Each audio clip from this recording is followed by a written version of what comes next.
میں نے اپنی رہی صحیح قوت جمع کی اور ایک بار پھر شنکر کے حملوں کا جواب حملوں سے دینے کی کوشش کی۔ مجھے اس کوشش میں تھوڑی سی کامیابی بھی ملی، لیکن اسی دوران میں شنکر نے ایک بار پھر بے رحمی سے میرے زخمی بازو کو نشانہ بنایا اور مجھے پسپائی پر مجبور کر دیا۔ اسی دوران بھی دوسرا راؤنڈ ختم ہو گیا۔ میری تھوڑی سے ٹپ ٹپ خون کے قطرے گر رہے تھے۔ ایک آنکھ اس بری طرح سوج گئی تھی کہ اس میں سے کچھ نظر ہی نہیں آ رہا تھا۔ دوسری آنکھ سے بھی مسلسل پانی بہہ رہا تھا۔ میری انگلی جو چند دن پہلے زخمی ہوئی تھی وہ پھر زخمی ہو گئی تھی اور میری جسمانی تکلیف کو بڑھانے کا سبب بن رہی تھی۔ دوسرے راؤنڈ کے اختتام پر شنکر کے حمایتیوں کا جوش و جذبہ بڑھ گیا اور شور و غل کے حوالے سے بھی ان کا پلہ بھاری لگنے لگا۔ دوسری طرف میری حمایت میں نعرے بلند کرنے والے کچھ دبے دبے محسوس ہو رہے تھے۔ میں نے اگلی قطاروں میں زری گل کو دیکھا۔ وہ بڑی فریادی نظروں سے مجھے تک رہا تھا، جیسے کہہ رہا ہو، استاد صاحب پھر کبھی آر جانا، پر آج مت آرنا۔ آج اس آرامی کا ہاتھ پاؤں توڑ کر اس اکاڑے میں لمبا لٹا دو۔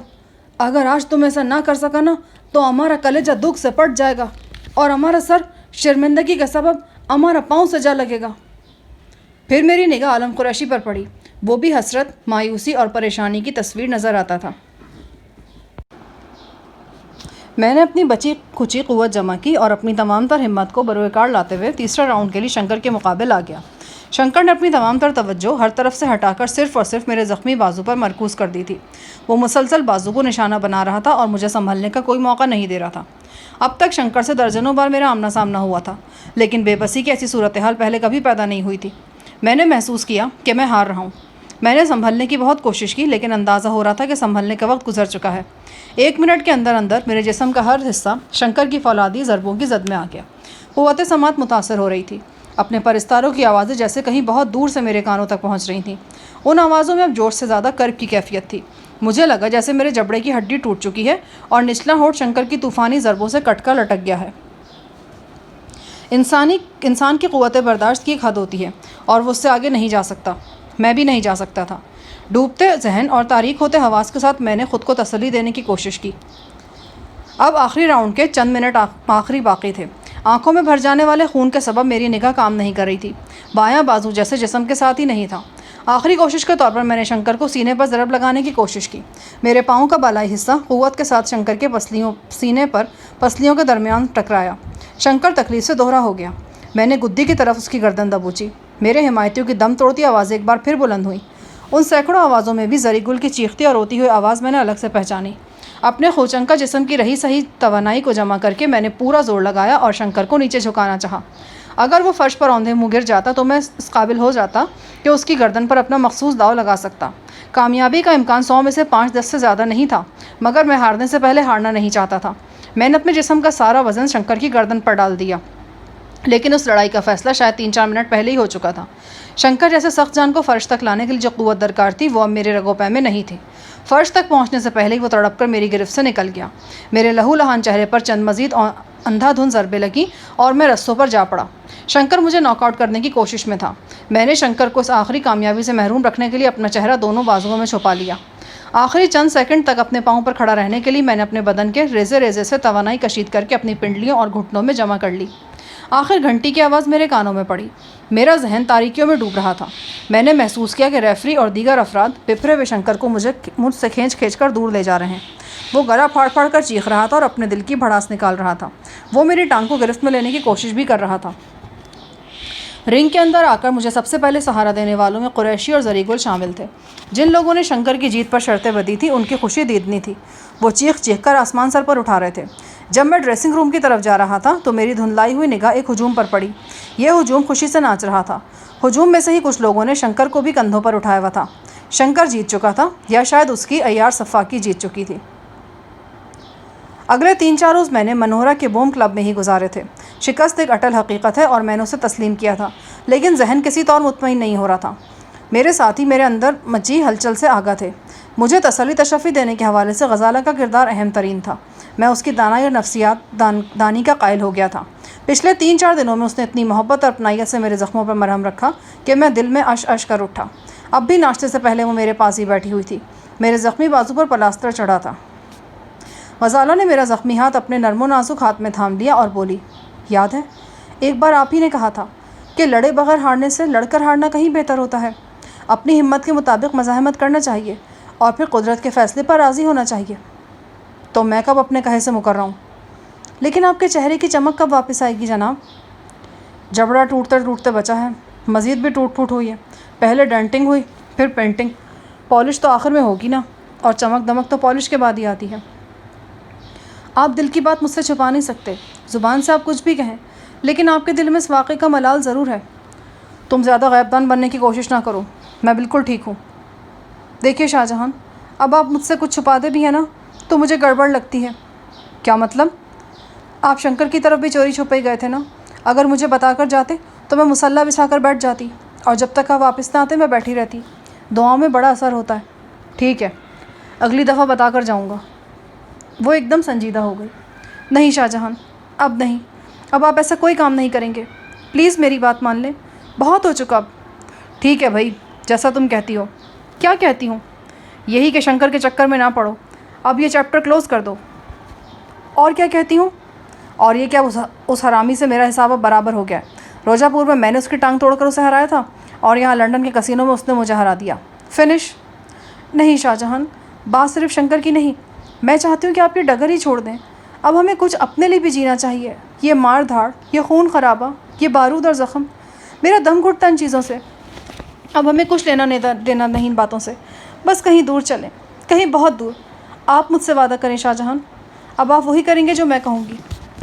وعدہ کرنے کے لیے منہ ہلانا پڑتا ہے، اور میرا جبڑا بہت دکھ رہا ہے۔ دیکھیے آپ بات کو مذاق میں ڈال رہے ہیں۔ اچھا بھائی، نہیں ٹالتا، لیکن پہلے ناشتہ تو کرا دو، میں نے ذرا بیزاری سے کہا۔ وہ کچھ دیر مجھے گھورتی رہی، پھر کچن میں چلی گئی۔ وہ سمجھ گئی تھی کہ ابھی اس بات کے لیے موقع مناسب نہیں ہے۔ میں اس واقعے کو بھلانے کا پورا جتن کر رہا تھا، مگر ابھی تک اس میں کوئی خاص کامیابی نہیں ہوئی تھی۔ بہرحال مجھے یقین تھا کہ جوں وقت گزرے گا میری اندرونی کیفیت کی شدت میں کمی واقع ہو جائے گی۔ زری گل نے اس واقعے کا بہت اثر لیا تھا اور قریباً بیماری پڑ گیا تھا۔ میرے حوالے سے زری گل کے جذبات ہمیشہ عجیب و غریب رہے تھے، اور یہ صدمہ صرف زری پر ہی نہیں گزرا تھا۔ مجھے تماشا خانے میں بیٹھے ہوئے وہ سینکڑوں چہرے یاد تھے جن پر میں نے گہری مایوسی کا دھواں دیکھا تھا، اور وہ بے شمار آوازیں بھی یاد تھیں جن میں چیخوں کا آہنگ تھا۔ کسینوں میں مقابلے کے بعد یقیناً شنکر کے حوصلے بلند ہوئے تھے، اور یہ اندیشہ ذہن میں آتا تھا کہ وہ پھر کوئی کارستانی دکھائے گا، لیکن یہ بھی ہو سکتا تھا کہ دل کی بھڑاس نکالنے کے بعد وہ کچھ عرصے کے لیے بالکل خاموش ہو جائے۔ اب میرے نزدیک سب سے اہم مسئلہ یہ تھا کہ میں شفتہ اور انجم کو ان کی پناہ گاہ سے نکالوں یا نہیں۔ جب بھی شنکر میرے ارد گرد دندنا رہا ہوتا تھا، میں رسک نہیں لے سکتا تھا، وہ ان دونوں کے لیے کسی بھی وقت شدید خطرہ بن سکتا تھا۔ دوسری طرف میری خواہش بھی پوری ہوتی نظر نہیں آتی تھی کہ غزالہ کی رخصتی کی تقریب پاکستان میں ہو اور ہماری پرانی حویلی میں ہو۔ چچا کسی بھی صورت اس بات کے لیے آمادہ نہیں تھے، بلکہ سوائے قریشی کے کوئی بھی اس پر آمادہ نہیں تھا۔ چچا کا کہنا تھا کہ مجھے جذباتی انداز میں نہیں سوچنا چاہیے، اپنی ایک خوشی کے لیے سب کی سلامتی کو داؤ پر نہیں لگانا چاہیے۔ ان کی بات میں وزن تھا۔ مجھے شنکر وغیرہ سے فوری کو خطرہ نہ ہوتا تو پاکستان میں میرے اور بھی کئی چھوٹے موٹے دشمن موجود تھے۔ اس کے علاوہ ملکی قانون نے بھی مجھے بھی پوری طرح کلیئر نہیں کیا تھا۔ 2-3 ایسے مقدمات اب بھی مجھ پر تھے جن پر گرفتاری عمل میں آ سکتی تھی۔ پچھلے 5-6 دنوں میں جہاں میں بہت کچھ صدمات سے دوچار رہا تھا، وہاں ایک اہم کامیابی بھی حاصل ہوئی۔ غزالہ نے مجھ پر ایک اور احسان کیا۔ اس نے چچی فاخرہ کو راضی کر لیا تھا۔ اپنی ماں کے پاؤں پکڑ کر ان کے سامنے رو بلک کر بالآخر اس نے اپنے حق میں انہیں منوا لیا تھا، وہ حق جو خدا اور مذہب نے ہمیں دیا تھا اور جو اب تک چچی ہی کی وجہ سے سلب ہوتا رہا تھا۔ چچی کو رضامندی کی منزل تک لانے کے لیے غزالہ نے پچھلے چند ہفتوں میں کانٹوں بھرے راستے پر ننگے پاؤں جو سفر کیا تھا، اس کی اذیت کچھ میں ہی جانتا تھا۔ کبھی ماں سے ناراض ہو کر، کبھی اس کی گود میں سر رکھ کر، کبھی اس کی خدمت کر کے، کبھی آنسوؤں سے اس کے پاؤں بھگو کر، وہ بس سر جھکا کر اپنے کام میں لگی رہی تھی۔ دانا ٹھیک ہی کہتے ہیں، ہر تاریک رات کے پیچھے ایک سویرا ہوتا ہے، ہر بڑا غم در حقیقت ایک بڑی خوشی کا پیش خیمہ ہوتا ہے۔ ہفتے کی رات مجھے ایک زخم لگا تھا۔ یہ شنکر کا پلہ بھاری رہ جانے کا زخم تھا، مگر اگلی صبح ہی غزالہ سے مجھے بڑی خوشخبری بھی ملی۔ جب میں اپنے ٹوٹے ہوئے بازو پر پلستر چڑھوا کر اور زخموں پر پٹی کروا کر واپس آیا تو غزالہ نے مجھے خبر سنائی۔ اس نے کہا تھا کہ اس نے امی کو سب کچھ بتا دیا ہے۔ اس بات کو اب 7-8 دن گزر چکے تھے۔ آج غزالہ اور چچا مجھے چچی فاخرہ سے ملانا چاہتے تھے۔ میرے لیے ایک سنسنی خیز موقع تھا۔ چچی کے ساتھ میری ملاقات کبھی بھی خوشکن ثابت نہیں ہوئی تھی۔ ایسی ملاقاتوں کا نتیجہ میرے اور غزالہ کے لیے اکثر سنگین ہی نکلا تھا۔ شاید اس وجہ سے آج بھی میرا دل دھڑک رہا تھا۔ بوم کلب کی ایک بلائی منزل پر چچی فاخرہ ایک کشادہ اور نہایت آرام دہ کمرے میں موجود تھیں۔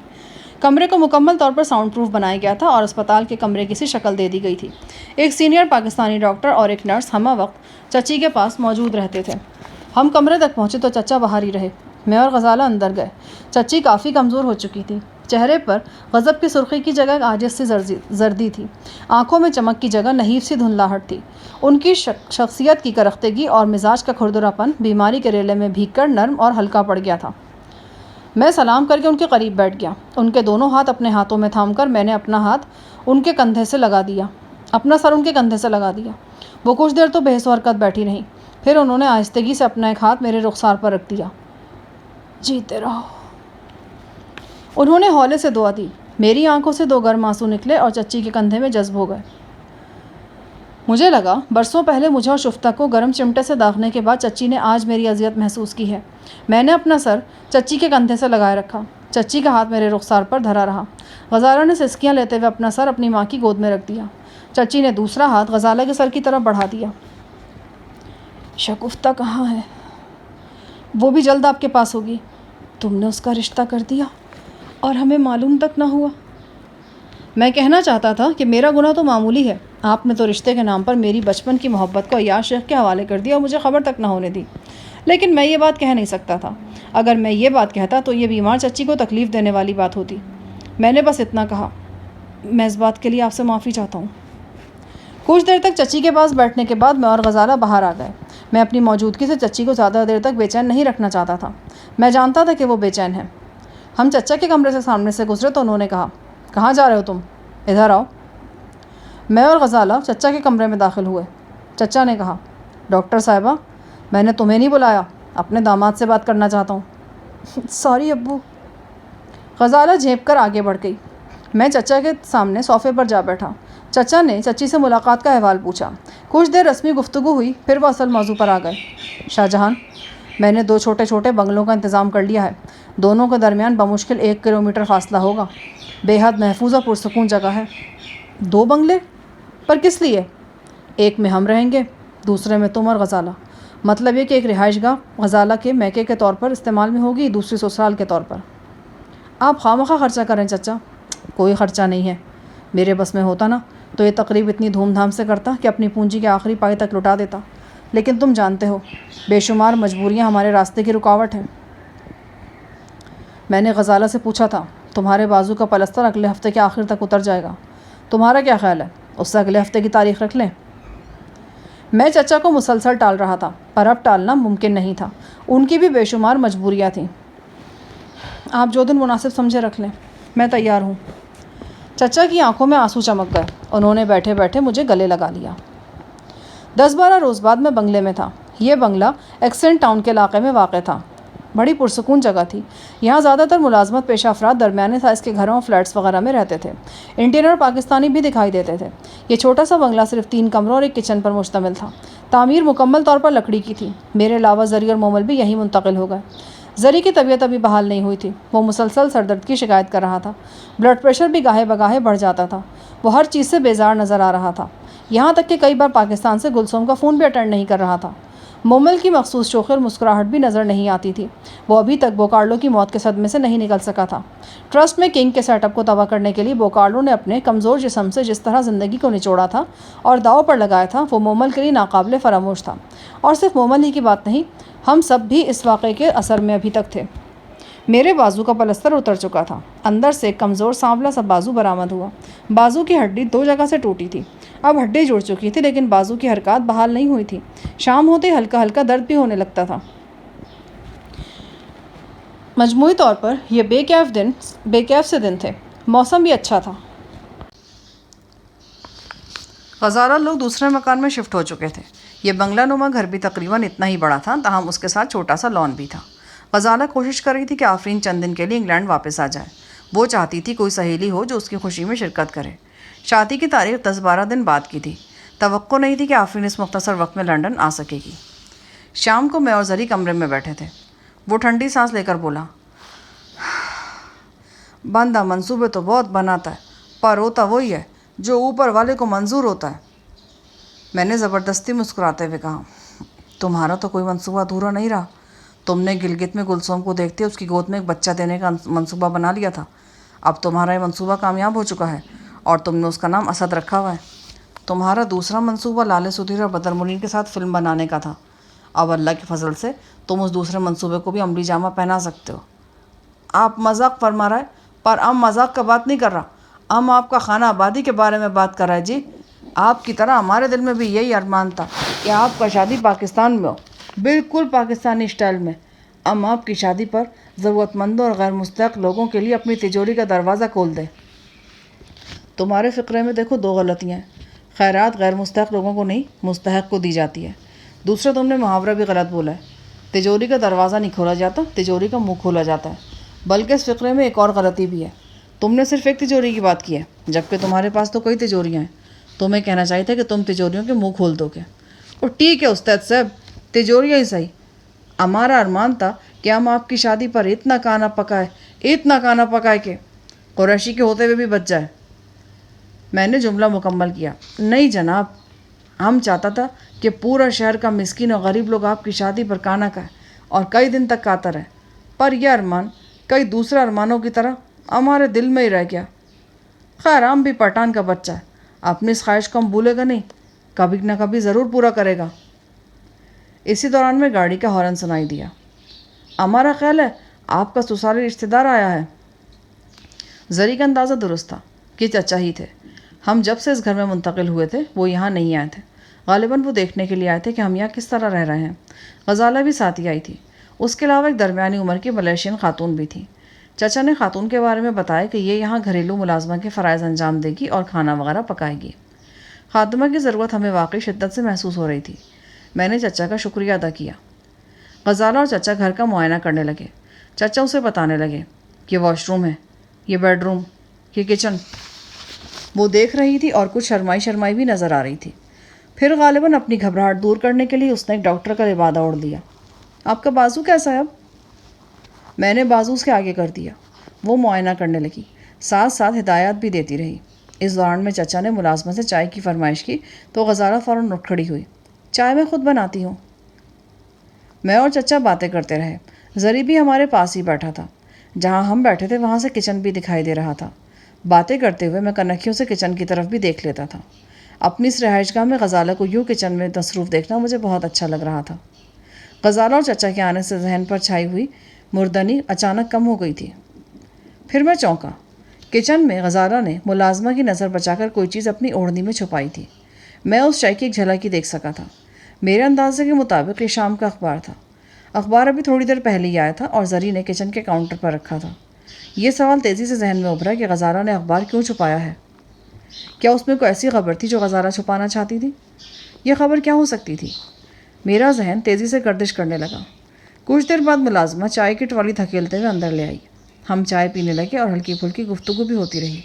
میرا ذہن مسلسل اخبار والی بات میں الجھا ہوا تھا۔ چچا کی موجودگی میں غزالہ سے کچھ پوچھا بھی نہیں جا سکتا تھا۔ قریباً آدھے گھنٹے بعد جب چچا اور غزالہ چلے گئے تو میں نے کچن میں جا کر دیکھا۔ شام کا تازہ اخبار واقعی موجود نہیں تھا۔ میں نے ملازمہ کے ذریعے اخبار منگوایا۔ اخبار کو بغور دیکھنے کے فوراً بعد مجھے پتہ چل گیا کہ غزالہ کی حرکت کا سبب کیا تھا۔ اخبار کے اندرونی صفحات پر ایک خبر موجود تھی۔ یہ خبر میرے اور شنکر کے اس مقابلے کے حوالے سے تھی جو چند ہفتے پہلے اسٹار نامی جوئے خانے میں ہوا تھا۔ نیوز رپورٹر نے اس خبر کو ایک انکشاف کے طور پر رپورٹ کیا تھا اور سرخی یوں جمائی تھی: مکمل ثبوت مل گئے۔ پچھلے ماہ 10 تاریخ کو اسٹار میں مارشل آرٹ کے جو مقابلے ہوئے ان میں استاد جہانی اور شنکر پر کروڑوں ڈالر کی شرطیں لگیں۔ خبر کے متن میں کافی تفصیل موجود تھی۔ اس کے علاوہ 2 تصویریں بھی تھیں۔ ایک تصویر مجھے لہو لہان ہو کر رستوں پر گرتے دکھایا گیا تھا۔ میری دونوں آنکھوں میں پیشانی سے بہنے والا خون بھر گیا تھا اور ایک آنکھ بالکل سوج کر بند ہو چکی تھی۔ شنکر فاتحانہ انداز میں میرے سر پر کھڑا تھا اور ریفری نے اسے میری طرف بڑھنے سے روکا ہوا تھا۔ دوسری تصویر میں شنکر کو اس کے پرستاروں نے کندھوں پر اٹھایا ہوا تھا۔ سینکڑوں افراد شنکر کے ارد گرد خوشی سے ناچ رہے تھے۔ خبر کے متن میں شنکر کی برتری کو بڑھا چڑھا کر بیان کیا گیا تھا۔ ایک ذیلی سرخی کچھ اس طرح کی تھی: شاہ جہاں نیم بے ہوش ہو کر گرا تو اس کے سینکڑوں پرجوش حامیوں کو سانپ سونگھ گیا۔ انتظامیہ نے بفرے ہوئے شنکر سے بمشکل جہانی کی جان بچائی۔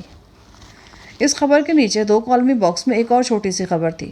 شنکر کے قریبی دوست نے دعویٰ کیا تھا کہ شنکر نے متعلقہ لوگوں کے ذریعے جہانی کو نو ریٹریٹ کے مقابلے کا چیلنج کیا ہے اور جہانی شنکر کے خوف سے کہیں چھپا بیٹھا ہے۔ نو ریٹریٹ کے اصطلاح انڈر ورلڈ میں ایسے مقابلوں کے لیے استعمال کی جاتی ہے جن میں ایک حریف کے مرنے یا ناک آؤٹ ہونے تک یہ مقابلہ جاری رہتا ہے۔ خبر کے ایک حصے میں اس بدنظمی اور ہلے گلے کا بھی ذکر تھا جو مقابلے سے پہلے دیکھنے میں آئی تھی۔ اس کے علاوہ مقابلے کے بعد کے حالات بھی درج تھے۔ ان حالات کے مطابق 2 گروہوں میں مسلح تصادم ہوا تھا اور کئی افراد کو سنگین چوٹیں آئی تھیں۔ رپورٹر نے لکھا تھا، ڈان نیپولین نے چونکہ جہانی سے وعدہ کر رکھا تھا کہ وہ مقابلے کے بعد اسے بحفاظت کلب سے نکالے گا اور رازداری سے محفوظ مقام تک پہنچائے گا، لہٰذا مقابلے کے بعد جہانی اور اس کے ساتھی شنکر کی دستبرد سے محفوظ رہے۔ زری نے بھی اخبار میں میرے زخمی چہرے والی تصویر دیکھ لی تھی۔ اس کا پارا ایک دم چڑھ گیا۔ پہلے تو وہ اول فول بولتا رہا، پھر شنکر کو اردو اور پشتو میں بے نقط سناتا رہا۔ پھر اچانک اس نے اخبار میرے ہاتھ سے لے کر اس کے ٹکڑے کر دیے اور آتش دان میں پھینک دیے۔ اس کا چہرہ سرخ انگارہ ہو رہا تھا۔ یقینی بات تھی کہ اگر شنکر اس وقت اس کے سامنے ہوتا تو وہ خود مر جاتا یا کسی طرح شنکر کو مار دیتا۔ اخبار پھینکنے کے بعد بھی وہ مسلسل بولتا رہا۔ میں نے اسے جھڑکا کہ وہ کیوں خواہ اپنا اور دوسروں کا تماشا بناتا ہے۔ میری جھڑکی سن کر وہ تیزی سے اپنے کمرے میں چلا گیا۔ رات کو وہی ہوا جس کا مجھے اندیشہ تھا۔ 12 بجے کے قریب مجھے مومل نے بتایا کہ زری کے سر میں شدید درد ہو رہا ہے۔ میں زری کے کمرے میں پہنچا۔ وہ واقعی سخت تکلیف میں تھا۔ اس کی آنکھیں سرخ انگارہ ہو رہی تھیں اور چہرہ تمتما رہا تھا۔ میں نے چچا کی طرف فون کیا۔ ان کے پاس گاڑی اور ڈرائیور موجود تھا۔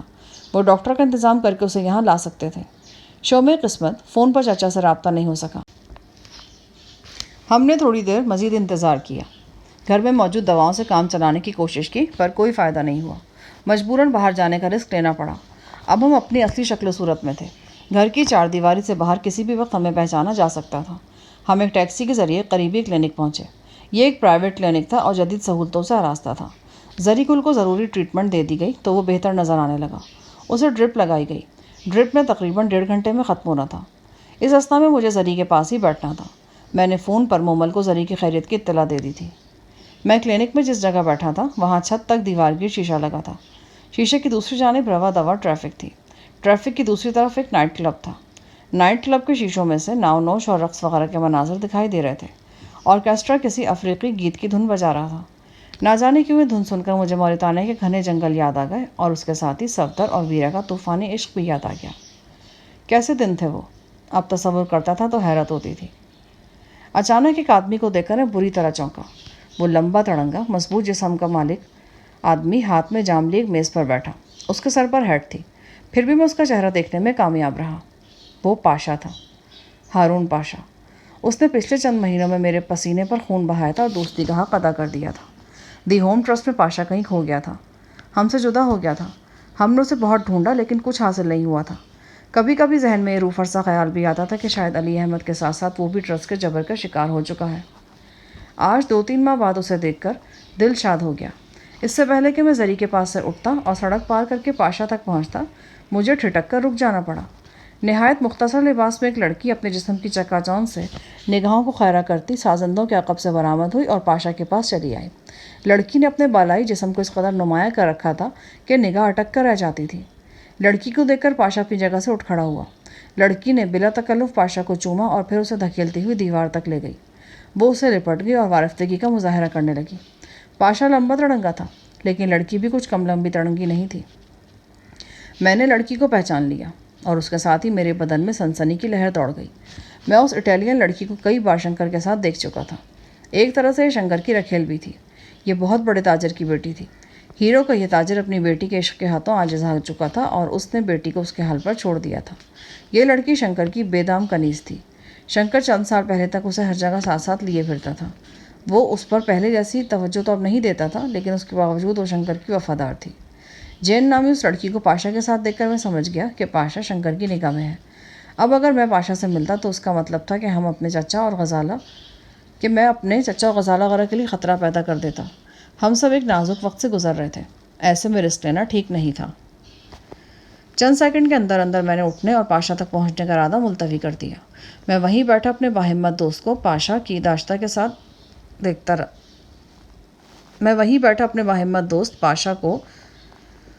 شنکر کی داشتہ کے ساتھ دیکھتا رہا۔ اس سے پہلے کہ میں کچھ اور پوچھتا، ایک لمبی کار نائٹ کلب کے باہر آ کر رکی۔ اس میں باوردی ڈرائیور موجود تھا۔ جین نے اپنے نہایت مختصر لباس کو اوور کوٹ میں چھپایا اور پاشا کے ساتھ باہر آ گئی۔ 2 منٹ بعد ہی وہ دونوں کار میں بیٹھ کر روانہ ہو گئے۔ میں صرف گاڑی کا نمبر ہی نوٹ کر سکا۔ پاشا میری آنکھوں کے عین سامنے آ کر پھر دور چلا گیا تھا۔ پاشا سے نہ ملنے کا افسوس تو ہوا لیکن اس بات کی خوشی بھی ہوئی کہ پاشا زندہ سلامت ہے۔ پچھلے کچھ دنوں سے پاشا کے متعلق ان گنت اندیشے ہمارے ذہنوں میں گلگلاتے رہتے تھے۔ کبھی کبھی تو ایسا لگتا تھا کہ اب ہم اسے کبھی نہیں دیکھ سکیں گے اور پاشا عرف چیتا ہمارے ذہنوں میں فقط ایک یاد بن کر رہ جائے گا۔ زری کی نحیف آواز نے مجھے خیالوں سے چونکایا۔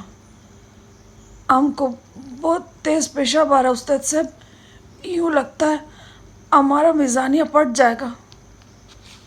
وہ مسانہ کو میزانیہ بول رہا تھا، لیکن اس کی غلطی درست کرنے کا وقت نہیں تھا، ورنہ بستر خراب ہونے پر ڈاکٹر ہمیں درست کر دیتا۔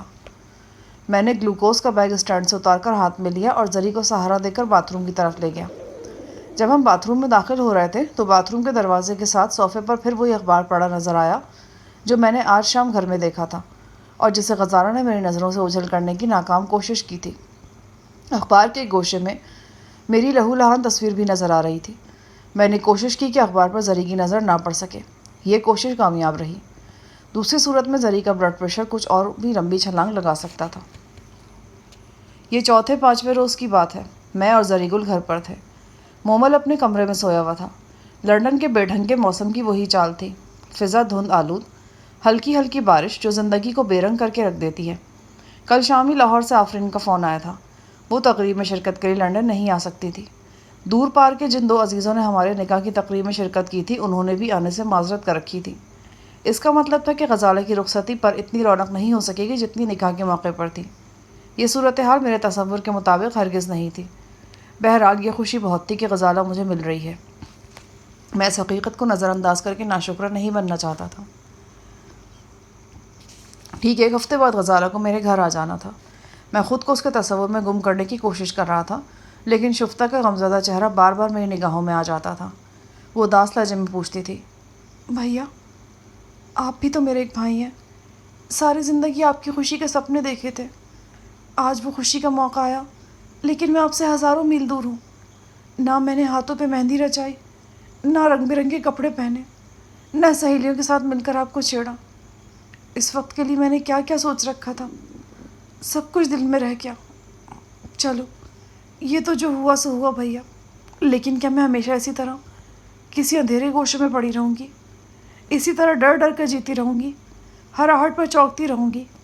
کیا بے خوفی سے جینا اور کھل کر ہنسنا میری قسمت میں کبھی نہیں ہوگا بھیا؟ میں نائٹ بلب کی روشنی میں خاموش پڑا رہا۔ کھڑکیوں سے باہر گارڈینیا اور اشوکا کے پودے دم سادے بارش میں بھیگتے رہے۔ میرے بازو میں پھر ہلکا ہلکا درد شروع ہو گیا۔ زری میرے پاس آ بیٹھا۔ اس کو اب بھی چکر آتے تھے، لیکن اپنی طبیعت سے زیادہ اسے میرے بازو کا درد پریشان رکھتا تھا۔ میرے منع کرنے کے باوجود وہ میرے عقب میں بیٹھ گیا اور آہستہ آہستہ میرا کندھا دبانے لگا۔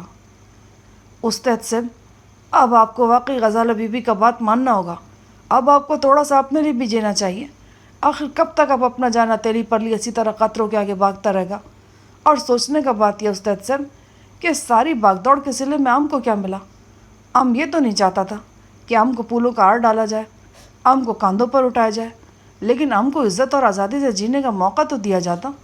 آپ نے عیسیٰ جان، شیخ عاصم، امین مبارک اور کنگ براؤن جیسے حرامی مجرموں سے ٹکر لیا اور ان کا بیڑا غرق فرمایا۔ کسی اور ملک میں کسی نے ایسا کیا ہوتا تو اس کو سراکوں پر بٹھایا جاتا، اس کا سارا بھول چوک معاف کر کے اسے کوئی بڑا عہدہ دے دیا جاتا، ہو سکتا پولیس کا کوئی بڑا افسر بنا دیا جاتا۔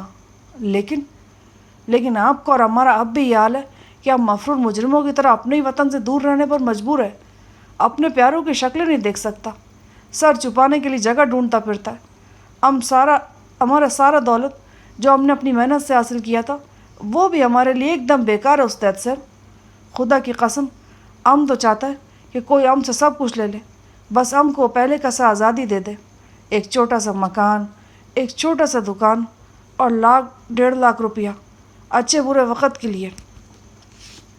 لگتا ہے تقریر تم نے کسی فلم کے اینڈ سے لی ہے اور مجھے سنانے کے لیے رٹی ہے۔ نہیں استاد صاحب، ہمارا دل رو رہا ہے۔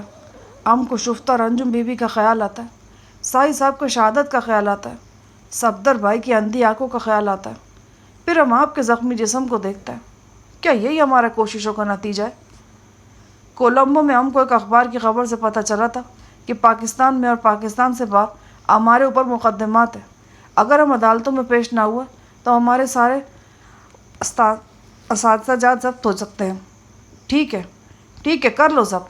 اگر اس طرح تم لوگوں کا کلیجہ ٹھنڈا ہوتا تو اس طرح کر لو۔ تمہارے مکالموں میں جان ہے ویسے زری گل، لیکن وہ محمد علی والا اسٹائل تم نہیں لا سکتے۔ آپ خود کو خوش ظاہر کرنے کی کوشش کرتا ہے، پر ہم اچھی طرح جانتا ہے کہ آپ اندر سے کتنا خوش ہیں۔ اس نے آبدیدہ انداز میں کہا۔ اچانک گھر کے دروازے پر ایک بھاری بھرکم موٹر سائیکل کی آواز آئی۔ میں ٹھٹک گیا۔ یہ موٹر سائیکل پولیس کی بھی ہو سکتی تھی۔ میں نے زری کو وہیں رکنے کا اشارہ کیا اور خود دروازے پر پہنچا۔ کون ہے؟ میں نے پوچھا۔ جس کے مونڈے پر دھون ہے۔ جانی پہچانی آواز میں جواب ملا۔ میرا دماغ پھک سے اڑ گیا۔ یہ سائیں علی کی آواز تھی۔ وہ حسب معمول اور حسب توقع حیران کن طریقے سے ہی نازل ہوا تھا۔ میں نے دروازے کے سوراخ میں سے جھانکنے کے بعد دروازہ کھول دیا۔ سائیں علی موٹر سائیکل پر سوار تھا۔ عقب میں کوئی بیٹھا ہوا تھا۔ سائیں موٹر سائیکل سمیت ہی اندر گھس آیا۔ سائیں نے ایک بڑا رین کوٹ پہن رکھا تھا۔ کوٹ کی ٹوپی نے اس کا چہرہ چھپا رکھا تھا۔ عقب میں وہ براجمان تھی، وہ بھی عجیب و غریب تھی۔ یہ سروج المعروف الو کی پٹھی تھی، وہ بھی رین کوٹ میں تھی۔ اس کا بھی حلیہ عجیب ہو رہا تھا، چہرہ نقاب میں چھپا ہوا تھا، صرف آنکھیں نظر آتی تھیں۔ اندر برآمدے میں ہی نیچے سائیں علی نے اوور کوٹ اتار پھینکا۔ اس کا مخصوص لبادہ یعنی سیاہ گدڑی وہ پہنے ہوا تھا۔ پنڈلیاں حسب معمول ننگی تھیں، گلے میں گھنٹیاں اور مالائیں اور پتہ نہیں کیا کچھ تھا۔ سائیں کی آمد نے ہم سب کو بری طرح چونکا دیا۔ وہ جب کبھی بھی نمودار ہوا تھا، اس کی آمد نے حالات میں ہلچل پیدا کی تھی اور نئی نئی باتیں سامنے آئی تھیں۔ زری نے بڑے احترام سے پوچھا، سائیں جی آپ کہاں تھے؟ صاحب آپ کے لیے بہت پریشان تھا۔ وہ بڑی سنجیدگی سے بولا، میں ذرا بمبئی تک گیا تھا۔ مینا کماری کی موت کے بعد دھرمیندر بہت پریشان تھا۔ ہیما کو دھرمیندر کی ضرورت ہے۔ وہ سمجھتی ہے کہ دھرمیندر ہی اس کو مصیبتوں سے نکال سکتا ہے، لیکن دھرم کو تو اپنا ہوش ہی نہیں۔ میں الو کے خون سے پیپل کے پتوں پر کچھ تعویذ لکھ کر ہیما کو دے آیا ہوں۔ سائیں جی ہم اپنے استاد صاحب کے لیے بہت پریشان ہیں۔ آپ دوسروں کے لیے تو بہت کچھ کرتا ہے، کچھ ہمارے استاد صاحب کے لیے بھی کرو نا۔ ٹھیک ہے، تمہارے استاد صاحب کو بھی تعویذ لکھ دیتا ہوں۔ تمہارے ہوتے ہوئے خون کے لیے الو ڈھونڈنے کی ضرورت بھی نہیں ہے۔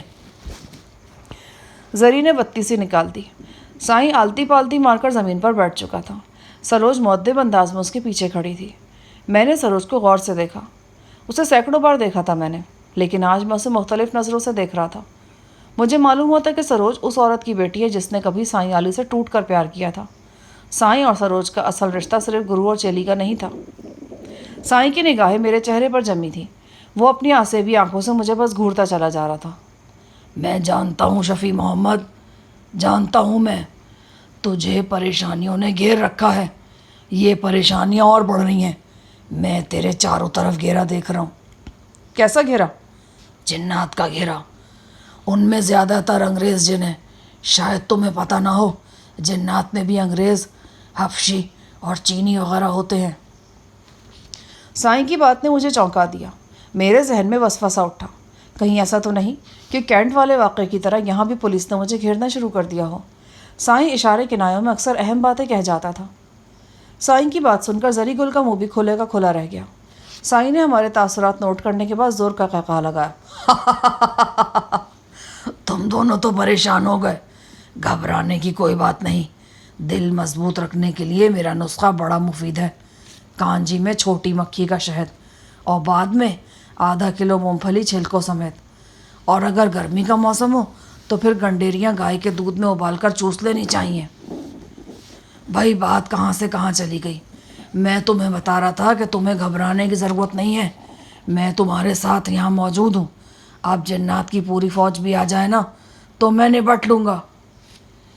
سائیں نے آنکھیں بند کی اور گہرے مراقبے میں چلا گیا۔ اس کے ہونٹ ہولے ہولے ہل رہے تھے۔ میں نے سروج سے پوچھا، تم لوگ کو یہاں کا پتہ کیسے چلا؟ سروج نے چپکے سے سائیں کی طرف اشارہ کیا۔ مطلب یہ تھا کہ اس بارے میں سائیں ہی جانتے ہیں۔ میں نے سروج سے پوچھا، یہاں آتے ہوئے اپنے تعاقب کا خیال تو رکھا ہے نا؟ سائیں جی نے اس بارے میں مجھے خاص ہدایت کر رکھی تھی، ہم بڑی احتیاط سے آئے ہیں۔ سائیں کی آنکھیں بدستور بند تھیں۔ وہ ہولے ہولے آگے پیچھے جھول رہا تھا۔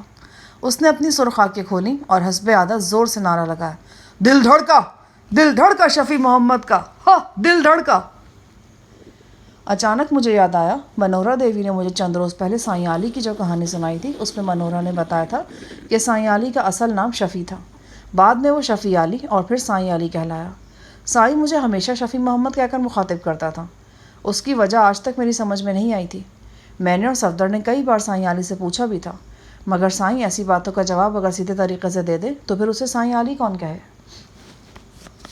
سائیں نے بڑے اطمینان کے ساتھ دیوار سے ٹیک لگائی اور اپنی گلٹڑی کے اندر سے پلاسٹک کا ایک چھوٹا سا ڈبہ نکال لیا۔ ایسے ڈبوں میں بچے اکثر اپنا لنچ وغیرہ لے کر اسکول جاتے ہیں۔ دراصل آج کل میں ناشتہ رات کو کرتا ہوں، رات کا کھانا صبح لیتا ہوں، اس سے طبیعت حشاش بشاش رہتی ہے۔ اس نے لنچ باکس کھولا۔ اس میں کوئی براؤن سی چیز تھی، خوشبو بھی اچھی تھی۔ یہ کھجور کا حلوہ ہے، اسے گنے کے رس میں پکایا گیا ہے اور ادرک بھی ڈالا گیا ہے، بڑی مزیدار چیز ہے۔ لنچ باکس کے اندر ایک چھوٹا سا چمچ بھی موجود تھا۔ سائیں نے ایک چمچ بھرا اور بڑی محبت سے بولا، لو شفیع محمد، تم بھی چکھو۔ شکریہ، میں نے ابھی کھانا کھایا ہے۔ وہ ایک دم خفا نظر آنے لگا۔ دیکھو، میں جب بھی تمہیں کھانے کو کہتا ہوں تم برے برے منہ بنانے لگتے ہو، پتہ نہیں ایسا کیوں کرتے ہو تم۔ پچھلی دفعہ جب میں تمہیں دیسی مولی کا شیک پینے کو کہہ رہا تھا تب بھی تم نے ایسی شکل بنائی تھی۔ سائیں نے مایوسی سے سر ہلایا۔ اچھا لاؤ، کیا ہے؟ میں نے سائیں کا دل رکھنے کے لیے چمچ اس کے ہاتھ سے لے لیا۔ غیر متوقع طور پر حلوہ خوش ذائقہ تھا، بس ادرک کی ہلکی سی ترشی تھی۔ سائیں نے ایک اور چمچ مجھے کھلایا، پھر خود کھانے لگا۔ کھاتے ہوئے وہ مسلسل باتیں کر رہا تھا، وہی پرستان، جنات اور جنات کی سیاست کی اوٹ پٹانگ باتیں۔ اس کا کہنا تھا کہ اب پرستان میں امن و امان ہے، شیر اور بکری ایک گھاٹ پر پانی پی رہے ہیں۔ پرستان سے اس کی مراد غالباً موریتانیہ کا وہ علاقہ تھا جہاں سائیں اور مسٹر کلارک کی کوششوں سے ایک نئی دنیا آباد ہوئی تھی۔ مفلس اور نادار قبائلیوں کو ایک خوشحال زندگی ملی تھی۔ اس کو کالونی کہا جاتا تھا۔ سروج سائیں کی باتیں تو سن رہی تھی، لیکن اس کے ساتھ ساتھ کچھ پریشان بھی نظر آ رہی تھی۔ کچھ دیر بعد سائیں علی ایک دم اٹھ کھڑا ہوا۔ اس نے حق ہو کا زوردار نعرہ بلند کیا۔ بچے کھچے حلوے میں اس نے پانی ڈالا، اسے انگلی سے گھولا اور 2 بڑے بڑے گھونٹوں میں پی گیا۔ اس کے بعد وہ موٹر سائیکل پر جا بیٹھا۔ کہاں جا رہے ہو سائیں؟ تمہارے سسرال، ذرا ان کو بھی تو حوصلہ تسلی دے دوں۔ میرے کچھ کہنے سے پہلے اس نے رین کوٹ پہنا اور موٹر سائیکل اسٹارٹ کر دی۔ وہ رکنے کے موڈ میں نہیں تھا، لہٰذا کچھ کہنا سننا بھی فضول تھا۔ چند ہی سیکنڈ بعد وہ ہماری نظروں سے اوجھل ہو چکا تھا۔ ڈری ڈری سی سروج میرے قریب چلی آئی۔ وہ ابھی تک لمبے رین کوٹ میں تھی۔ کوٹ کی ٹوپی اس نے پیچھے کی طرف پھینک دی تھی۔ شاہ جہاں، میری کچھ سمجھ میں نہیں آ رہا کہ سائیں جی کیا کر رہے ہیں۔ مجھے تو ڈر لگ رہا ہے، بھگوان خیر کرے۔ ڈر کیوں لگ رہا ہے؟ مجھے سائیں جی کی باتوں سے شک ہو رہا ہے کہ مقامی پولیس کو تمہارے اس ٹھکانے کا پتہ چل گیا ہے، اور اگر پتہ نہیں چلا تو کم از کم شبہ ضرور ہو گیا ہے۔ سائیں جی تمہیں اس نئی مصیبت سے چھٹکارا دینے کی باتیں کر رہے تھے، اب پتہ نہیں وہ چھٹکارا کس طرح دلانا چاہتے ہیں۔ آخری الفاظ ادا کرتے کرتے سروج کے لہجے میں اندیشے بڑھ گئے۔ میں نے چونک کر پوچھا، کیا کہنا چاہتی ہو؟ وہ کچھ دیر تو ہچکچاتی رہی، پھر بولی، سائیں جی کے کپڑوں میں ایک اور لنچ باکس بھی ہے، اس میں بھی ویسا ہی حلوہ جیسا تم نے کھایا ہے، اور میرا اندازہ ہے کہ سائیں جی وہ حلوہ غزالہ کو کھلائیں گے۔ میری رگوں میں خون سنسنا اٹھا۔ تم کہنا کیا چاہتی ہو؟ کہ حلوے میں کچھ ملایا گیا ہوگا؟ یقیناً ایسا ہو سکتا ہے، شاید کوئی بے ہوشی کی دوا وغیرہ ہو۔ سائیں جی تمہیں بے ہوشی کی حالت میں کہیں لے جانا چاہتے ہو، یا پھر شاید تم یہ کہنا چاہتے ہو کہ اس حلوے میں ہماری موت کا سامان بھی ہو سکتا ہے۔ نہیں، یہ بات نہیں، ایسا سوچنا بھی پاپ ہے۔ سائیں جی ایسے سخت دل نہیں ہو سکتے، میرا مطلب ہے کہ… وہ ہکلا کر خاموش ہو گئی۔ صاف پتہ چلتا تھا کہ وہ کشمکش میں ہے، وثوق کے ساتھ کچھ بھی نہیں کہہ سکتی۔ اسی دوران میں میرا حلق خشک ہونا شروع ہو گیا، سینے میں جلن ہو رہی تھی۔ میں نے اپنے تاثرات سروج پر ظاہر نہیں ہونے دیے اور اٹھ کر دوسرے کمرے میں چلا گیا۔ میں نے ایک فون کرنے کا بہانہ بنایا تھا۔ کمرے میں پہنچتے ہی فقط 2 منٹ بعد ہی صورتحال ابتر ہو گئی۔ میرے سینے اور حلق میں آگ سی لگ گئی۔ سائیں علی ایک ایسا شخص تھا جس کے بارے میں کوئی بھی پیشن گوئی نہیں کی جا سکتی تھی۔ وہ کسی بھی وقت کچھ بھی کر سکتا تھا۔ ایک دم میرے ذہن میں خیال آیا کہ مجھے چچا اور غزالہ وغیرہ کو مطلع کر دینا چاہیے کہ سائیں ان کی طرف آ رہا ہے۔ میں نے ٹیلی فون کی طرف ہاتھ بڑھایا اور اس وقت میرے ذہن میں یہ بات آئی کہ چچا کا فون تو خراب پڑا ہے۔ میرا سر چکرانا شروع ہو گیا۔ میرا دل کہہ رہا تھا کہ میرے ساتھ کچھ ہونے والا ہے۔ اب مزید وقت ضائع کرنا مناسب نہیں تھا۔ میں سروج کے پاس پہنچا۔ وہاں زری گل اور مومل بھی تھے۔ زری اور سروج کے درمیان حسب توقع جھڑپ شروع ہو چکی تھی۔ دونوں کے چہرے سرخ نظر آ رہے تھے، لیکن جب دونوں کی نگاہ میرے چہرے پر پڑی تو وہ اپنی لڑائی بھول گئے۔ استاد صاحب کیا ہوا؟ زری نے چیخ کر پوچھا۔ سروج نے کچھ پوچھنے کی ضرورت نہیں سمجھی، اس کا چہرہ خوف سے تاریک پڑ گیا تھا۔ میں نے دیوار کا سہارا لینے کی کوشش کی، پھر صوفے پر ڈھیر ہو گیا۔ میں زری کو مخاطب کر کے اس سے کہنا چاہتا تھا کہ وہ غزالہ کے پاس پہنچے، لیکن زری کو یہ بات سمجھانا اب میرے بس میں نہیں رہا تھا۔ میری سانس سینے میں رک رہی تھی، پھر ایک دم آنکھوں کے سامنے ایک سیاہ چادر سی پھیلتی چلی گئی۔ دھندلائے ہوئے ذہن میں ایک اندیشہ تیر کی طرح پیوست تھا۔ کہیں سائیں علی نے مجھے اور غزالہ کو زندگی سے محروم کرنے کی کوشش تو نہیں کی؟ اس نے ہمیں مصیبتوں سے نکالنے کی بات کی تھی، کہیں مصیبتوں سے نکالنے کا مطلب کچھ اور تو نہیں تھا؟ میری بے ہوشی کافی طویل تھی۔ مجھے احساس ہو رہا تھا کہ بے ہوشی کی اس حالت میں ہی میں نے کافی طویل سفر بھی کیا ہے۔ یہ غالباً ہوائی سفر تھا۔ ایک دو بار مجھے اپنا بازو درد سے ایٹھے جانے کا احساس بھی ہوا۔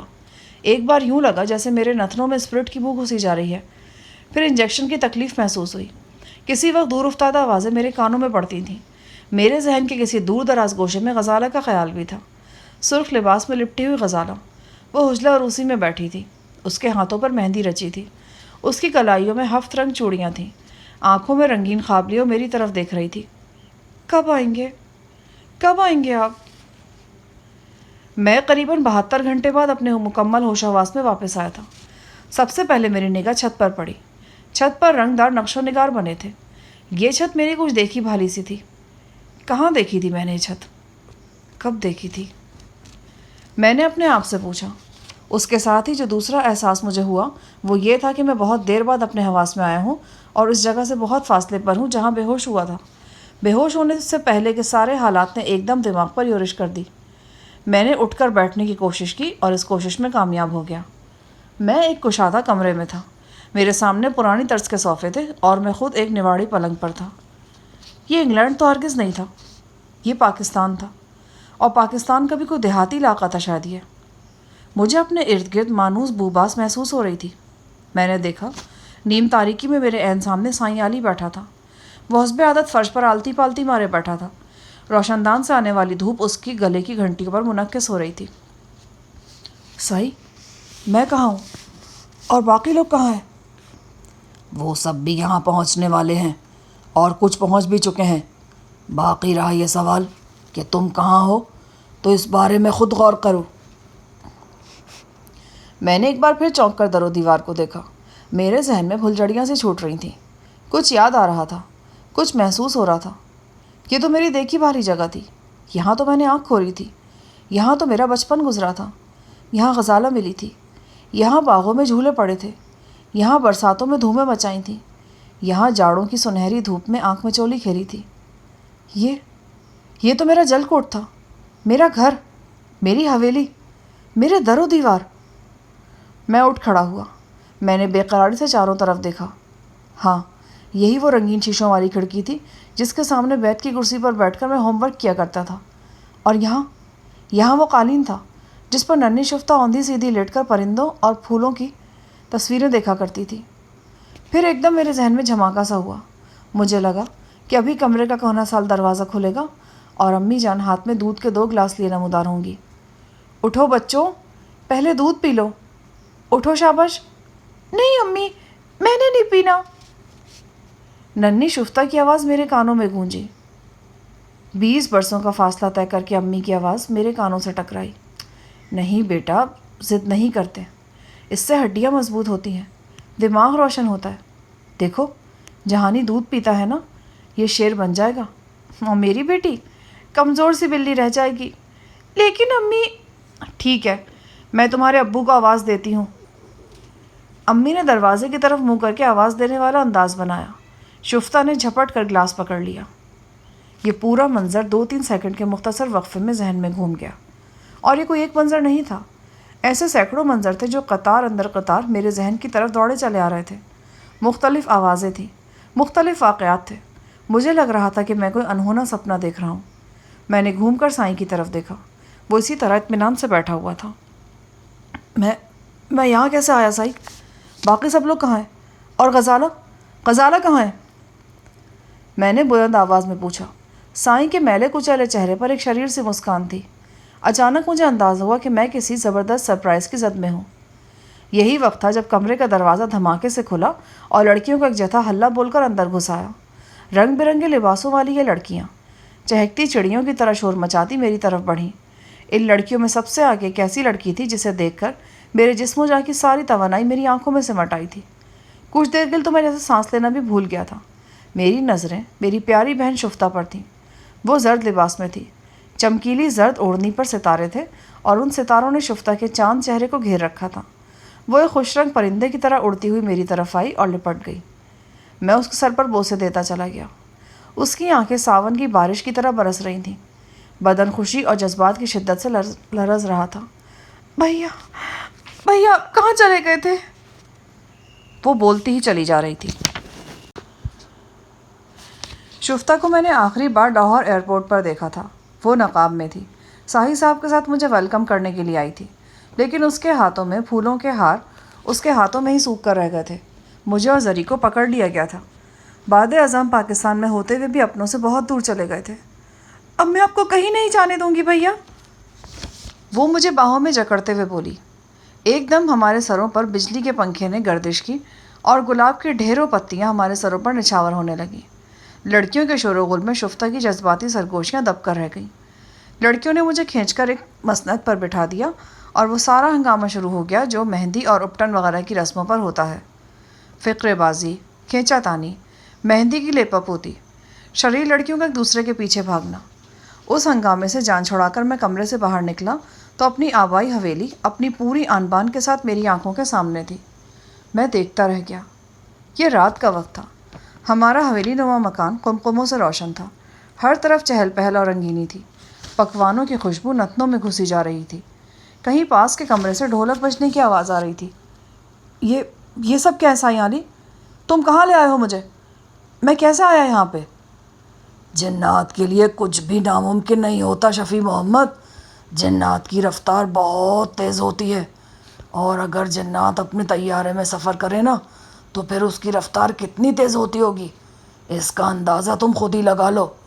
تم بس پلک چھپکتے میں یہاں پہنچ گئے ہو۔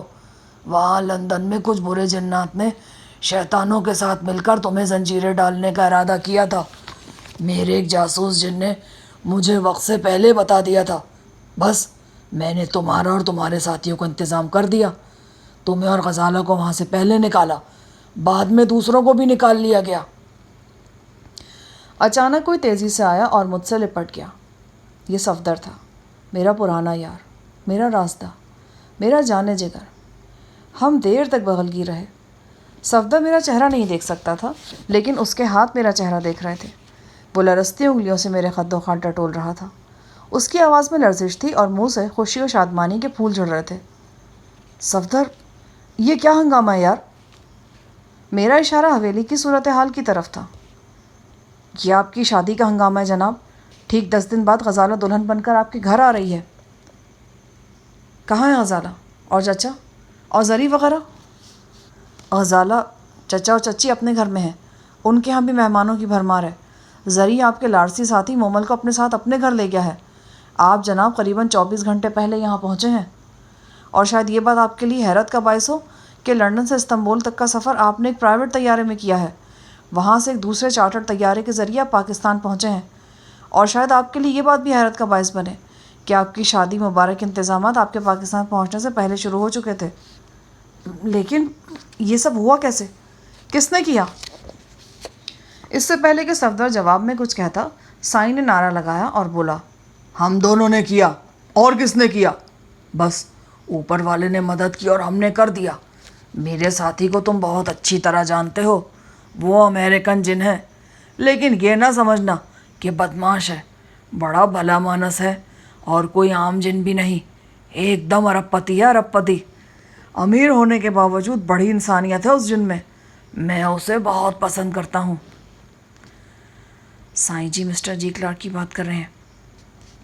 صفدر نے ہولے سے سرگوشی کی۔ اس سے پہلے کہ میں جواب میں کچھ کہتا، شفتہ تیزی سے میرے پاس آئی۔ بھائی جان، آپ کی کال ہے۔ میں شفتہ کے ہمراہ 7 والے کمرے میں پہنچا۔ ریسیور میز پر پڑا تھا۔ میں نے فون اٹھا کر کانوں سے لگایا تو ایک جانی پہچانی محبوب آواز میرے کانوں میں پڑی۔ ہیلو شاہ جہان، کیسے ہو؟ یہ مسٹر جی کلارک کی آواز تھی۔ میں بالکل ٹھیک ہوں جناب، آپ کی آواز سننے کے لیے بہت دن سے بے چین تھا۔ آپ تو پتہ نہیں کہاں گم ہو گئے تھے۔ میں دور ہوتے ہوئے بھی پل پل تمہارے پاس تھا شاہ جہان، ہر لمحے کی خبر تھی مجھے۔ تم نے اور تمہارے ساتھیوں نے کنگ کا نیٹ ورک توڑنے کے لیے جو کچھ کیا، اس کی دھوم ہر جگہ مچی ہوئی ہے۔ میرے لیے بڑی خوشی کی بات ہے کہ اب تمہاری خدمات کو ایکنالج کیا جا رہا ہے۔ لوگ سمجھنا شروع ہو گئے ہیں کہ یہ کتنا بڑا کام ہوا ہے، اور اس کے لیے کچھ لوگوں نے جانوں کو کس طرح ہتھیلی پر رکھا ہے۔ شاید تمہارے علم میں نہ ہو، کنگ براؤن، ماریا ٹرسٹ اور دی ہوم کے حوالے سے برطانیہ کے تھنک ٹینک میں بھی زبردست حرکت پائی جاتی ہے۔ یہ آواز اٹھائی جا رہی ہے کہ جن لوگوں نے اپنی جان جوخم میں ڈال کر بردہ فروشی کے کاروبار پر کاری ضرب لگائی ہے، ان کی خدمات کا اعتراف کیا جائے۔ اس کارروائی کے ناطے سے اگر ان سے کچھ کوتاہیاں ہوئی ہیں یا قانون پر زد پڑی ہے تو اس معاملے پر ہمدردی سے غور کیا جائے۔ تمہیں یہ جان کر خوشی ہوگی کہ پاکستان میں کچھ ذمہ دار بھی اسی ڈگر پر سوچ رہے ہیں۔ آپ کیسے جانتے ہیں جناب؟ تمہاری غیر موجودگی میں نے سلسلے میں کافی کام کیا ہے۔ اب یہاں تمہارے لیے اور تمہارے ساتھیوں کے لیے حالات پہلے کی نسبت بہت بہتر ہیں۔ اس کا اندازہ تمہیں مقامی ڈپٹی کمشنر اور پولیس کے رویے سے بھی ہو جائے گا۔ جو ایک دو مقدمات تم پر ہیں، ان سے جان چھڑانے کے سلسلے میں بھی مؤثر انتظام کر لیا گیا ہے۔ میری سمجھ میں تو کچھ نہیں آ رہا جناب۔ آپ کے احسانوں کی فہرست اتنی طویل ہے کہ میں سوچتا ہوں تو چکرا سا جاتا ہوں۔ اپنوں پر کوئی احسان نہیں ہوتا۔ تم میرے لیے جو کچھ کرتے رہے ہو وہ احسان نہیں تھا، تو یہ بھی احسان نہیں ہے۔ دفینے کے نوادرات تک پہنچنا اور انہیں اپنے ہاتھوں سے چھونا میری زندگی کی سب سے بڑی خواہش تھی۔ تمہاری وجہ سے خواہش پوری ہوئی، اور اس کے علاوہ بھی بہت کچھ ملا۔ اس کے علاوہ ایک اور بات بھی ہے شاہ جہان۔ تمہاری انگلینڈ میں موجودگی کے دوران میں نے جو کچھ کیا، کہ میں نے اکیلے نہیں کیا۔ سائیں جی بھی ان کوششوں میں برابر کا شریک ہے۔ سائیں جی کی خواہش تھی کہ تمہیں اور تمہارے ساتھیوں کو پاکستان میں ایک محفوظ مستقبل ملے، اور اس سلسلے میں جو بھی قانونی دشواریاں ہیں وہ جلد از جلد دور ہو جائیں۔ سائیں علی تم سے بہت محبت کرتا ہے شاہ جہان۔ تمہیں اور غزالہ کو جیون ساتھی کے روپ میں دیکھنا اس کی زندگی کی ایک اہم خواہش ہے، اور شاید تمہیں اور شاید غزالہ کو بھی معلوم نہیں کہ سائیں کے اندر تم دونوں کے لیے کتنی چاہت اور تڑپ ہے۔ وہ بڑا عجیب انسان ہے شاہ جہان۔ مجھے مردم شناسی کا دعویٰ ہے، میں نے بڑے بڑے پیچیدہ لوگوں کو سمجھا ہے، لیکن سائیں کے اندر جھانکنا ناممکن ہے۔ میں آپ کی بات سے مکمل اتفاق کرتا ہوں جناب۔ میری خواہش ہے شاہ جہان کہ آئندہ زندگی میں تم سائیں کا اسی طرح خیال رکھو جس طرح تمہارے معاشرے میں بچے اپنے بوڑھے والدین کا رکھتے ہیں۔ بے شک وہ الجلول ہے، کسی وقت ناقابل برداشت بھی ہو جاتا ہے، لیکن میں سمجھتا ہوں جیسے تم جیسے میاں بیوی کے لیے ایڈجسٹمنٹ زیادہ مشکل نہیں ہوگی۔ میں غلط تو نہیں کہہ رہا؟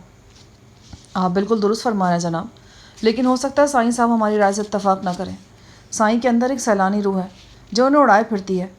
ہاں، اگر وہ خود چاہیں تو یہ میرے لیے اور ہم سب کے لیے بڑی خوشی کی بات ہوگی۔ ہمارے درمیان اس حوالے سے تھوڑی سی گفتگو اور ہوئی۔ پھر میں نے پوچھا، آپ شادی پر تشریف لا رہے ہیں نا؟ بھائی کوشش پوری کروں گا، لیکن وعدہ نہیں کر سکتا۔ یہاں ایک دو ایسے پرابلمز ہیں جن سے نمٹنا کسی اور کے بس کی بات نہیں ہے۔ میرے خیال ہے مجھے مزید کسی وضاحت کی ضرورت نہیں۔ تم خود سمجھ سکتے ہو کہ میں تمہاری شادی میں شرکت کی کتنی شدید خواہش رکھتا تھا اور رکھتا ہوں۔ اچانک میرے ذہن میں اس نومر لڑکی کرسٹی کا خیال آیا جو کچھ عرصے پہلے مسٹر جی کلارک کے لیے وبال جان بنی ہوئی تھی۔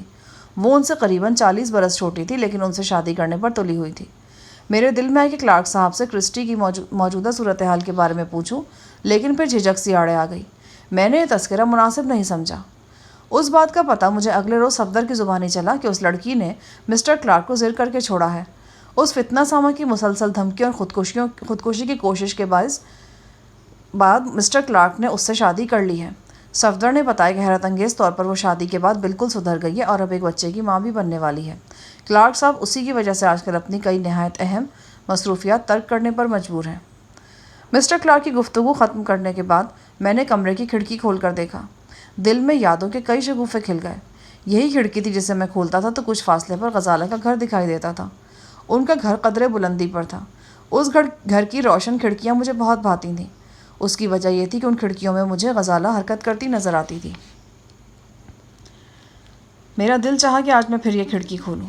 میں نے ہاتھ بڑھائے اور کھڑکی کھول دی۔ وہاں آج بھی غزالہ کا گھر نظر آ رہا تھا۔ آج یہ گھر بھی ہمارے گھر کی طرح بقع نور بنا ہوا تھا۔ بے شمار رنگدار روشنیاں تھیں جو جل بجھ رہی تھیں۔ تمام در و دیوار سے مسرت ٹپک رہی تھی۔ ایک دم سائیں علی میرے اور نظارے کے درمیان آ گیا۔ وہ مجھ سے صرف 3 فٹ کے فاصلے پر تھا۔